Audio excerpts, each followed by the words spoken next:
आगे सतना में, इधर सिगरौली में लॉकडाउन खोल दिया गया है। सीधी में भी लॉकडाउन में है। क्या माना जाए सर कि आगामी दिनों में सीधी लॉकडाउन खुल जाएगा, या फिर बसों का जो आवागमन है, क्योंकि लोग सर अब जो है बाजार खुल गए हैं तो आने जाने में जो है ग्रामीण क्षेत्रों से काफ़ी दिक्कत होती। क्या माना जाए सर कि सीधी का लॉकडाउन और ये बसों का आवागमन कब से और कैसे इसको आप लोग प्लान कर रहे हैं? सीधी में लगातार जो है कोरोना की दूसरी लहर तबाही मचाई। ये तबाही का रोके खातिर जिला प्रशासन के लॉकडाउन जो है कारगर उपाय रहा और ओके साथ साथ सीधी में वैक्सीनेशन के रफ्तार देखी थी। जिला प्रशासन और सरकार के साझा प्रयास से लगातार वैक्सीनेशन की रफ्तार अब बढ़ी रही है। विंध्य क्षेत्र के ये पहल बघेली न्यूज चैनल में हम कनिष्ठ तिवारी अपना पंचन का सभी जनन का प्रणाम करी थे। और आज यह मुद्दन में बात करे खातिर हमारे साथ सीधी कलेक्टर रविंद्र कुमार चौधरी सर हैं। पहले तो बहुत बहुत धन्यवाद सर कि आपके इस वजह से, आपके इस प्रयासों से सीधी अब कोरोना मुक्ति की ओर है। लगातार 3 दिनों से सीधी में एक भी संक्रमित नहीं है। बहुत बहुत शुक्रिया। और ये सबका समन्वित प्रयास था।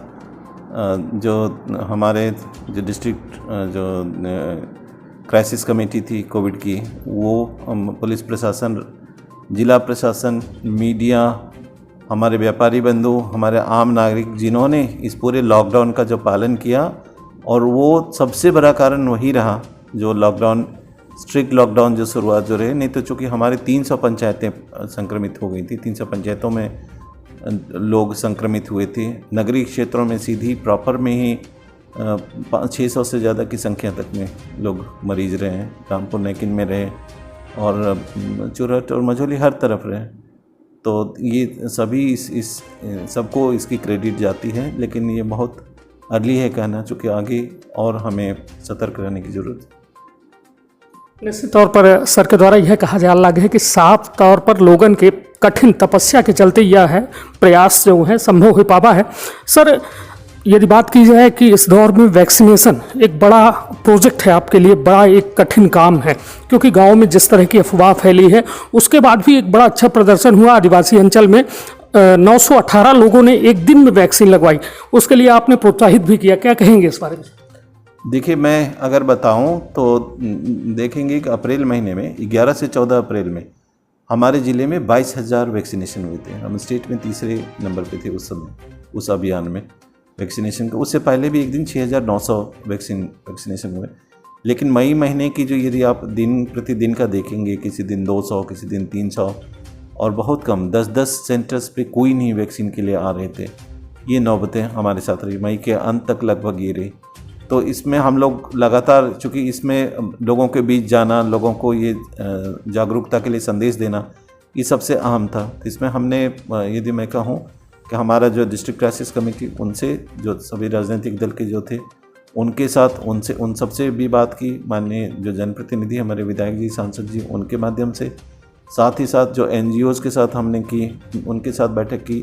ख़ास तौर से शिक्षा विभाग का बहुत बड़ा योगदान रहा। हमारे प्रिंसिपल्स, हमारे जो शिक्षक हैं, उनका काफ़ी सक्रिय इसमें भागीदारी रही है। महिला बाल विकास और स्वास्थ्य विभाग तो लगातार कर ही रहा, जो राजस्व विभाग और अन्य सारे विभाग, और जो जनप्रतिनिधि हैं सरपंच के स्तर पे, बाकी तमाम लोग इससे धीरे धीरे जुड़ रहे हैं। ये जो बहुत ही ज़्यादा ख़राब स्थिति थी कि कई गांव में, मैंने खुद माटा में और देवगवा गांव में हमने खुद देखे हैं कि लोग आ ही नहीं रहे थे। देवगवा में तो कोई नहीं आ रहे थे। बाद में एक शिक्षक थे, जब उनको खबर करी, वो आए, 3 लोगों ने उस समय टीका लगाया। माटा में भी 10 लोगों ने टीका लगाया। मतलब वो, उनको पता नहीं किस तरह से, जब वहाँ पता की तो पता चला कि उसने टीका लगाया नहीं था, उसके बारे में बता दिया कि वो, उनकी डेथ हो गई टीका लगने से। तो इस तरह की भ्रांति भ्रम फैल गए थे।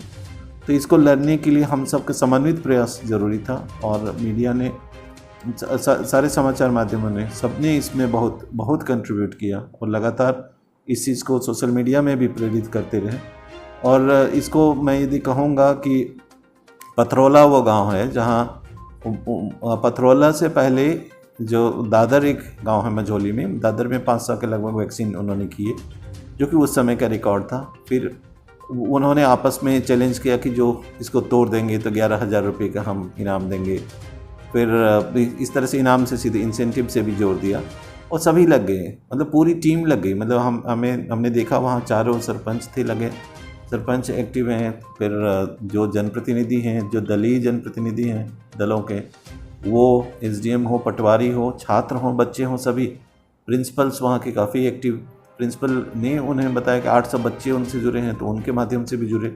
घर घर वो जाके देख रहे थे। सबसे अच्छी बात ये थी कि जैसे किसी ने वैक्सीन लिया, वो ठीक ठाक हैं कि नहीं, उनके घर जाकर के सुरक्षित हैं कि नहीं, ये भी पूछने, हाल चाल पूछने जाते थे।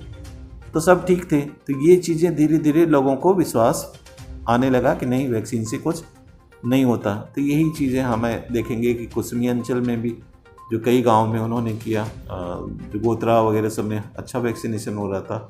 मझगवा में भी कल 500 से ज़्यादा वैक्सीनेशन हुए। तो ये हमारे लिए बहुत अच्छी बात है कि लोग धीरे धीरे आने लगे हैं, और ये जैसे मीडिया के माध्यम से ये प्रचारित हो रहा है, लोग जान रहे हैं, तो लोग धीरे धीरे बढ़ रहा है। कल के डेट में हमारे यहाँ 3000 से ज़्यादा वैक्सीनेशन हुआ था, और जहाँ हम 300, 400, 500 में आते थे, और करीब 10 से ज़्यादा केंद्रों में पता चला कोई नहीं आ रहे। तो ये सभी चैलेंज सबने स्वीकारा, और सबकी मदद से ही ये संभव हो पा रहा। और स्थानीय लोग जिन्होंने पहले वैक्सीन लगाए, उनसे भी लोगों को कहवाते हैं। और सबसे बड़ी बात है कि भरोसा की बात है कि उनको भरोसा हो कि उनको नहीं कुछ हो। एक चीज़ और मैं बताना चाहूँगा कि हमने ये कोशिश भी की है कि हर केंद्रों पे उनका टेम्परेचर लिया जाए, दूसरा उनका SpO2 से ऑक्सीजन सेचुरेशन ली जाए, तीसरा उनका जहाँ तक यदि इसका हो, शुगर का हो, तो शुगर का भी कई जगह उन्होंने रखा। BP के भी मेजरमेंट के लिए 40 साल से ऊपर हैं तो BP का भी यदि किसी को लगता है तो वो भी चेक कर लें। तो ये अगर हम वहाँ उनका हो रहा है, फिर देखते हैं कि नहीं ये ठीक है, बीच में कहीं बीमार नहीं पड़े, कोविड तो नहीं हुआ, कोविड हुआ तो 100 दिन तक नहीं करना है, बीमार तो नहीं हुई, या अन्य कोई इस तरह से बीमारी से तुरंत तो नहीं उठे। तो ये चीज़ें तमाम हम लोग कर रहे हैं, और जो वैक्सीन धीरे धीरे हमें और ज़्यादा मिलेंगी तो हम इसको और अच्छे तरीके से करेंगे। और इससे हम सबको जुड़ना है, सबको, चूँकि वैक्सीनेटेड जितने लोग रहेंगे हम आगे उतने ही सुरक्षित रहेंगे। कम से कम जीवन से संघर्ष नहीं करना पड़ेगा। जो मौत की जो बात होती है, जो घातक होता है, उससे बचत बहुत रहती है। निश्चित तौर पर वैक्सीन में सफलता बेहद बड़ी अर्जित की गई कि लगातार जो है सीधी एक ट्राइबल एरिया है, आदिवासी अंचल के क्षेत्र कहा जाता है, वह दौर में एक बेहद बड़ी चुनौती रही जिला प्रशासन खातिर और सरकारों खातिर कि यहाँ वैक्सीनेशन के प्रतिशत बढ़ावा जाए, जेका सही तरीके से फलीभूत करें सीधी के जिला प्रशासन और सीधी के लोग। अब बात ये की जाए सर कि सीधी के अलावा यदि देखे जाए तो रीवा में, सतना में, इधर से सिगरौली में लॉकडाउन खोल दिया गया है, सीधी में भी लॉकडाउन में है। क्या माना जाए सर कि आगामी दिनों में सीधी लॉकडाउन खुल जाएगा, या फिर बसों का जो आवागमन है, क्योंकि लोग सर अब जो है बाजार खुल गए हैं तो आने जाने में जो है ग्रामीण क्षेत्रों से काफ़ी दिक्कत होती। क्या माना जाए सर कि सीधी का लॉकडाउन और ये बसों का आवागमन कब से और कैसे इसको आप लोग प्लान कर रहे हैं? ज़रूर, इसमें भी हम लोग बहुत शीघ्र जो है इसमें जारी करेंगे, क्योंकि हमारी स्थिति पहले से तो काफ़ी बेहतर है। 3-4 दिनों से हमें कोई केसेस नहीं है, 1-2 इस तरह से जो पहले के जो केसेस हैं तब तो काफ़ी कम है। और एहतियात बरतते हुए और लॉकडाउन में भी हम लोग ज़रूर बहुत शीघ्र, संभव है कि आज ही हम लोग जारी करेंगे कि इसमें जो भी नए निर्देश होंगे हम जारी। जी, निश्चित तौर पर सर के द्वारा साफ तौर में कहा जा रहा है कि आज जो है दिशा निर्देश जारी की जाए, जो ये लॉकडाउन है वो अनलॉक की जाए, किंतु वो में कुछ जो है दिशा निर्देश जारी कहे के बाद जो है वो सुविधन का बहाल की जाए। सर आपने सीधी में लॉकडाउन लगाया है, फिलहाल अभी कल तक तो लगाई है, परसों तक 16 तक, तो ये माना जाए सर कि जैसे बाज़ारों की भीड़ है, जो अनियंत्रित भीड़ है बाज़ार में, जो खरीदारी चल रही है, सर हमारे पास वो वीडियो है जहाँ पे हमने देखा है कि रोज़ाना जो है बाज़ारों में बहुत जाम की स्थिति रहती है, भीड़ भी बहुत ज़्यादा आ रही है क्योंकि शादी संबंध का वक्त चल रहा है। तो इस दौर पर सर पुलिस और प्रशासन सड़कों में उस दौर में नहीं दिखता जब बाज़ार खुले होते हैं, बाज़ार बंद कराने के दौर में ज़रूर दिखाई देने लगते हैं। तो क्या उसके लिए क्या प्रयास किए जा रहे हैं? कैसे आप बाज़ार में दुकानदारों और ग्राहकों से नियम पालन करवाएंगे? इसके लिए क्या रणनीति बनाई गई है आपके द्वारा? देखिए, इसमें दो फ्रंट पे हमको काम करना है। पहला तो ये कि अभी जो टाइमिंग थोड़ा कम है, तो जब तक दुकान खुलते ही ये लोग आते हैं, फिर एंड होने का समय हो जाता है 3 बजे के लगभग दुकान उनकी बंद होने लगती है। तो एक तो ये भी कारण है कि बहुत लोग जो है एक साथ काफ़ी लोग आते हैं। एक तो इस फ्रंट पे है कि आप यदि हम सुविधा को विचारेंगे तो वहाँ से उससे भी हमारे लोगों की इस तरह की भीड़ थोड़ी सी घटेगी। दूसरा, जो पुलिस और प्रशासनिक अधिकारियों का बताया, तो उसमें हम लोग फिर से पुनः उसमें करेंगे, क्योंकि यही एक चीज़ है कि जो हम जैसे मास्क पहनना या सामाजिक दूरी रखना या सैनिटाइज करना हाथ को, या दुकान में जहाँ है जो हमको बचाए रखेगा। क्योंकि ये देखा गया है कि 3 महीने से लेकर के 4 महीने के दौर में ये फिर पुनः अपने पीक को ले लेते हैं। यदि एक को भी है, उनसे 5 संक्रमित हुए, 5 से 25 होते हैं, 25 से 125 होते हुए देर नहीं लगती। तो ये हम सबको समझना होगा। मैं यदि व्यापारी हूँ तो मुझे भी समझना है, जो खरीदार हैं उनको भी समझना है। और जितनी विपरीत स्थितियाँ हमने देखी 20 अप्रैल से लेकर 20 मई तक में, बहुत ही ख़राब समय था और ऐसा लगता था कि बहुत पता नहीं क्या होना। तो ये इससे सबक हमें लेना है, क्योंकि ये हमारे खुद के स्वास्थ्य से जुड़ा हुआ इशू है। तो मैं तो यही कहना चाहूँगा कि एक जो इन्फोर्समेंट होता है, तो पुलिस या प्रशासनिक अधिकारी हर समय तो नहीं संभव हो सकते, लेकिन हम सबको वो भी करेंगे, उसमें भी हम लोग अपना उसमें कंट्रीब्यूट करेंगे कि जितना उसको हो सकता है उसको बिल्कुल हम करेंगे। साथ ही साथ लोगों में चेतना भी इसकी बहुत ज़रूरी है कि पहले जब हमने इतनी विपरीत, इतने विकट समय देखे हैं, हमें उससे लेसन लेना है कि हमको अपने बच्चों की खातिर, स्वतः की खातिर और पड़ोस की खातिर, सबको, पड़ोसी को भी चिंतित होना चाहिए कि ये लोग लापरवाह हैं। ये हम लोगों के मन में जब भी आ जाएगा तो बहुत बेहतर होगा। मैं यदि सिंगापुर की कहानी बताऊं, सिंगापुर में देखेंगे कि द्वितीय लहर इंग्लैंड में भी आया, द्वितीय लहर आया, फिर बाद में हुआ। सिंगापुर में बहुत कम केसेस आए। यदि देखते हैं कि बाकी जगहों पर 3 से 4 महीने के बाद ही संख्याएँ बढ़ने लगी, वहाँ अब केवल कोविड एप्रोप्रिएट बिहेवियर को लेकर के, कि कोविड से बचने के लिए मास्क है या दूरी है बना के रखना है, इन चीज़ों को लेकर के वो देश अपने आप को बहुत बचा के रखा है। तो ये हम सबको सीखने की ज़रूरत है कि यदि कहीं किसी भी सूरत में अभी ये ना समझा जाए कि कोविड चला गया, 0 आ रहा, इसका ये मतलब कहीं नहीं है। यदि कहीं भी सर्दी बुखार होता है तो तुरंत अपनी जाँच करानी है, तुरंत फीवर क्लिनिक में आकर के अपना सैंपल कराना है। और अब RT-PCR भी 24 घंटे के भीतर हमें रिपोर्ट मिल जाते हैं, तो RT-PCR या रैट जो भी कराना है और फिर उपचार लेना है।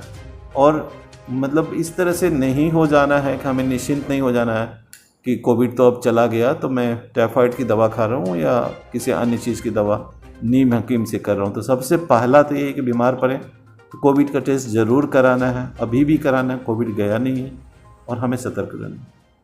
निश्चित तौर पर अब जो है सबसे बड़ी यदि चुनौती देखी जा लगी तो चुनौती है तीसर लहर। तीसर लहर का वैज्ञानिकन के द्वारा कहा गया है कि सबसे ज़्यादा प्रभाव ये बच्चन पर डाली। ओके खातिर हम सर, जो तीसरी लहर है सीधी में भी ये माना जा रहा है कि आगामी दिनों में इस लहर से अछूता नहीं रहेगा, क्योंकि पहली दूसरी हर लहर सीधी में आई है। तो ये माना जाए सर कि सीधी में क्या इंतजामात किए गए हैं आपके द्वारा कि तीसरी लहर जो कि बच्चों पर है, क्योंकि बच्चों के साथ एक बड़ी रिस्पॉन्सिबिलिटी रहेगी जिला प्रशासन की भी, स्टाफ की, तो उसके लिए क्या कुछ खास इंतजामात किए गए हैं आप लोग के द्वारा तीसरी लहर के लिए?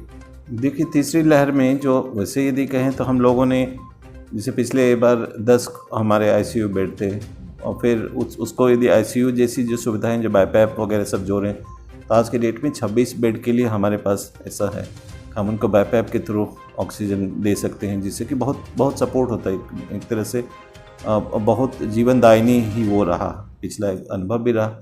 तो वो हमें हो गए। हमने रिसोर्सेज में जैसे मल्टीपैरा मॉनिटर है, ये सब चीज़ें भी हासिल मतलब प्रोक्योर करके उनको दिया और कई सारी चीज़ें हमने हॉस्पिटल में बढ़ाई हैं।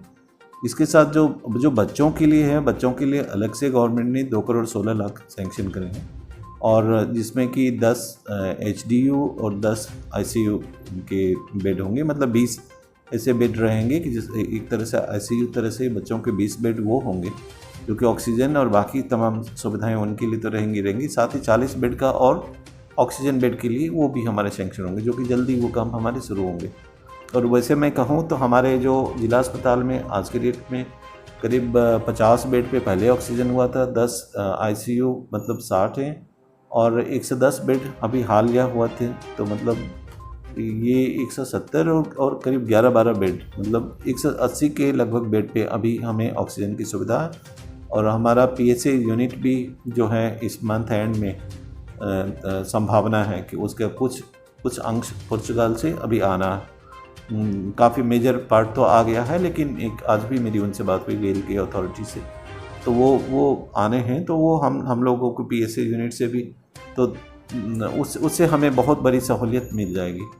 तो इस तरह की तैयारी है। और सबसे बड़ी तैयारी मैं यदि कहूँ कि अब हमने सारे राजस्व अधिकारियों को भी ये निर्देशित किया है कि कहीं भी किसी तरह का भी कोई केस मिलता है कि कोविड की तरह है, तो हमें उसको बिल्कुल चैलेंज की तरह लेना है कि वो किससे मिले, कहाँ से कांटेक्ट लिया, उनके साथ संपर्क में कितने लोग आए, वो सभी कहाँ हैं, वो सभी सुरक्षित हैं कि नहीं। यदि उनका आया तो इस तरीके से हम या हमारा समाज भी दिख रहा होगा, तो हमारे लिए बहुत बड़ी मतलब इस लड़ाई को लड़ना आसान हो जाएगा कि हम सभी सतर्क हैं कि साहब उसको इस तरह का है। अब मैं आपको बताऊं, पिछले समय जब पहली बार हुआ तो बहुत फ़ोन आते थे कि साहब ये पड़ोस में है, ये खांस रहे हैं, इस तरह की चीज़ें लोग बता देते थे और हम लोग उस समय तत्परता थे भी।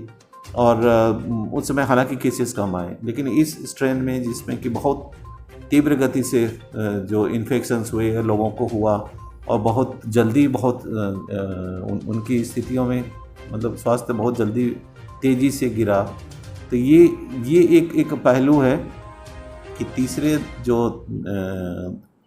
तीसरे वेव की जो बात जो की जाती है, तीसरा वेव के लिए यदि हम अभी सतर्क रहेंगे कि एक भी केस आया तो वो जितने के भी संपर्क में रहे और जहाँ से भी उन्होंने लाया उनको यदि हमने टैकल कर लिया तो हम तीसरे वेव से बचने की हमारी सबसे बड़ी उपाय वही होगी, वही हमको बचाएगा। हम पहला उस पर कंसंट्रेट करेंगे कि वो चीज़ हो कि यदि कहीं से कुछ आता है तो उसको हम तत्काल देखें, उसको हम केयर करें।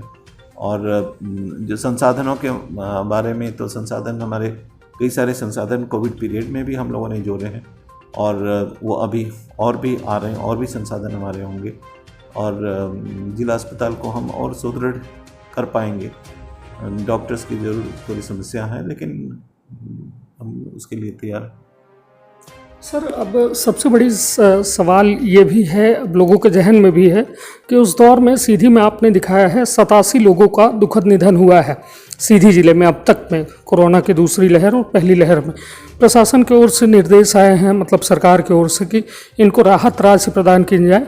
अब मृत्यु प्रमाण पत्र को लेकर सर बार बार जो है आवेदकों को कहना है कि जो मृत्यु प्रमाण पत्र मिल रहा है उसमें कोविड नहीं लिखा हुआ है, उसके लेकर काफ़ी दिक्कतें हो रही हैं और साथ में उनको अभी तक राहत राशि किसी को नहीं मिली है। क्या कहेंगे सर कि आप लोग की ये प्रक्रिया क्यों धीरे है, या क्या दिशा निर्देश नहीं प्राप्त हुए जिसकी वजह से अभी लोगों को लाभ नहीं मिल रहा है? राहत के बारे में भी डिटेल जिससे मिलेंगे हमें, तो 87 तो इनरोल्ड हैं। देखिए उसमें जो दिखाया गया कि जिनका इन्फेक्टेड हुआ, ये जांच में आए, कोविड रैट में था या RT-PCR में था, तो उनको वो अपडेट करते हैं। कई लोगों की इस तरह से डेथ हुई कि उनकी टेस्ट नहीं हो पाए, अंत में आए उनका टेस्ट नहीं हो पाया और उस तरह से डेथ हुआ, या कोविड की रीति से ही उनका जो है दाह संस्कार उनका किया। तो ये तमाम चीज़ें हैं और हमने उनको कहा भी है, महिला बाल विकास में भी हमारे जो अधिकारी हैं उनसे भी ये कहा कि ऐसा कोई भी बच्चा जिसे किसी के पालक की डेथ हो गई है और उनके हैं, तो उनको परिवार को जो गवर्नमेंट की जो एग्जिस्टिंग स्कीम है तो उसमें हम बिल्कुल मदद करेंगे। और जैसे जो परिस्थितियां अगर बताती हैं कि कोविड अप्रोप्रिएट है, चूँकि ये चीज़ें कई जिलों से राज्य शासन के भी समक्ष लाई गई है कि ऐसी स्थिति है, तो हमें पूरा उम्मीद है कि उसमें भी कुछ न कुछ हमें दिशा निर्देश प्राप्त होंगे और एक का जिसका भी है उनको हम मदद करना सुनिश्चित करेंगे।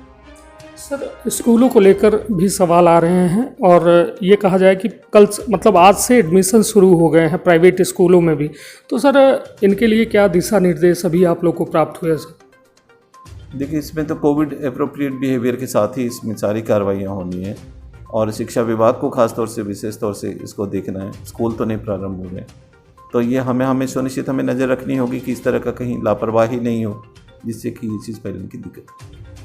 निश्चित तौर पर हमारे साथ रहे सीधी कलेक्टर रविंद्र कुमार चौधरी सर। उनके द्वारा साफ तौर में यह कहा गया है कि दूसर लहर के जंग जीतब, यह नहीं कहा है कि आगामी दिनन में अपना सुरक्षित है। ऐसे अपना के व्यवहार जो है या कोविड के प्रति जो मास्क लगाओ, सामाजिक दूरी है, हाथ सैनिटाइजर साबुन से धो, यह बेहद ज़रूरी है। नहीं था दूसर लहर फिर से रिपीट हो सका थी और तीसर लहर की खतरा अभी मंडराते लाग है। तो लगातार जो है हमारा अपना के जिम्मेदारी के साथ साथ जिला प्रशासन की जिम्मेदारी के साथ साथ हमारा अपना की जिम्मेदारी है कि ऐसे लड़े की थे हमका सबका कमर कसे के पड़ी। नहीं तो आगामी दिनन में हालात बद से बदतर हो सका थे। ऐसे साफ तौर में सर के कहा है कि लोगन की समस्या का देखत की लगभग आज या कल में सीधी के लॉकडाउन खोले के प्रयास की जाई और ओके खातिर नए दिशा निर्देशों जारी की जाई। आपन बहुत ख्याल रखब, अपने परिवार के बहुत ख्याल रखब। धन्यवाद। प्रणाम।